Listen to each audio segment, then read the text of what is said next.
Hello everyone, আসসালামু আলাইকুম। সবাই কেমন আছেন? তো আমরা এখন যাব আমার বাবার বাড়ি। আর আমরা বের হয়ে পড়ছি। এখানে আমি আর আমার হাজব্যান্ড অলরেডি রওনা দিয়ে দিয়েছি আমার বাবার বাড়ির উদ্দেশ্যে।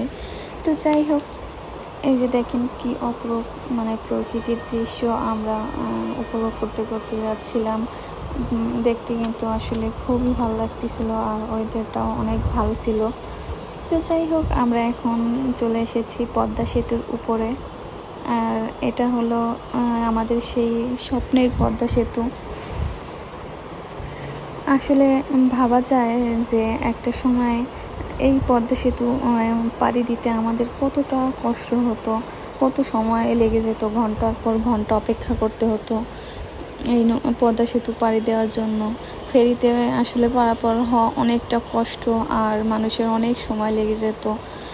আগে তো খুলনা থেকে ঢাকা যদি মানুষ রওনা করতো তাহলে সারা রাত লেগে যেত, কারণ সে পদ্মা সেতুর এখানে এসে ফেরির জন্য মানুষ আটকা পড়ে যেত 3-4 ঘন্টা। অনেক সময় দেখা যেত যে এমন লম্বা লাইন থাকতো যে 4-5 ঘন্টাও মানুষের এখানে লেগে যেত। তারপর আবার বিশেষ করে শীতের দিনে যখন আর কি মাঝরাতের দিকে কুয়াশা পড়তো অনেক, তখন একটু সমস্যা হতো। তো যাই হোক, এখন তো মানুষের অনেকটা সহজ হয়েছে, মানুষের অনেক উপকার হয়েছে। আর এখন সেই পদ্মা সেতু পাড়ি দিতে মাত্র সময় লাগে 5 থেকে 6 মিনিট। আর আমাদের যদিও একটু সময় বেশি লাগছিল, 7-8 মিনিট না, ঠিক 8 মিনিট না, 7 মিনিটের একটু বেশি লাগছিল, কারণ আমরা একটু আস্তে আস্তে যাচ্ছিলাম। কারণ আমি আমার হাজব্যান্ডকে বলছিলাম যে একটু আস্তে যাও, কারণ দেখতে দেখতে যাই। পদ্মা সেতুটা আসলে দেখতে খুবই ভালো লাগতেছিল, আর আবহাওয়াটা অনেক ভালো ছিল সাথে, এই জন্য। তো তারপর এই তো আমরা যাচ্ছি। আর এই হলো আমাদের সেই, বারবার একটা কথাই বলতেছি যে আমাদের স্বপ্নে সেই পদ্মা সেতু। আসলে এটা আমাদের জন্য বিরাট বড় একটা পাওয়া, আসলেই স্বপ্নের মতো আমাদের স্বপ্নের পদ্মা সেতু। তো এই জন্য বারবার এটাই বলা। আপনারা হয়তো আবার ভাবতে পারেন যে বারবার শুধু এটাই কেন বলতেছে, বা স্বপ্নের পদ্মা সেতু, স্বপ্নের পদ্মা সেতু।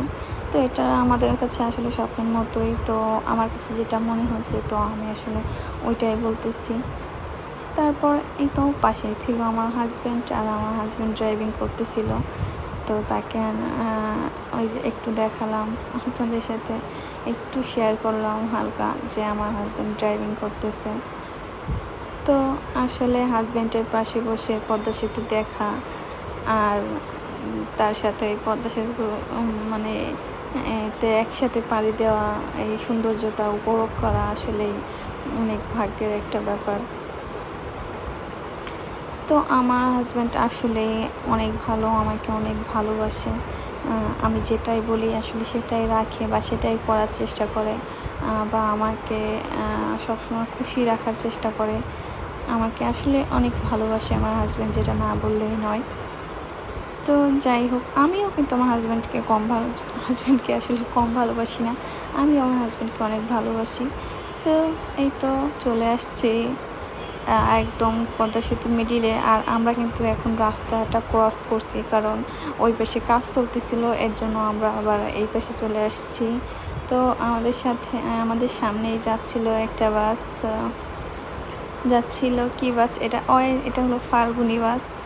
তো আমরা যাচ্ছি বাসের পেছন পেছন। আর এখন কিন্তু আমরা এক রোডেই, দুইটা লাইন দেখেন ক্রস করতেছে, দেখেন এক রোডেই কিন্তু মাঝখান দিয়ে দেওয়া, ভাগ করা। ওই পাশ দিয়ে আসতেছে আর আমরা এই পাশ দিয়ে যাচ্ছি, কারণ ওই পাশের রাস্তাটা বন্ধ ছিল। মাঝখানের দিকে এসে ওই পাশে কাজ চলতেছিল, এর জন্য আমরা এখান থেকে যাচ্ছি। আর একটা যেহেতু লাইন ছিল, এখানে একটু সময় বেশি লাগছিল আমাদের যেতে, কারণ এক লাইন দিয়েই সবাইকে যেতে হবে।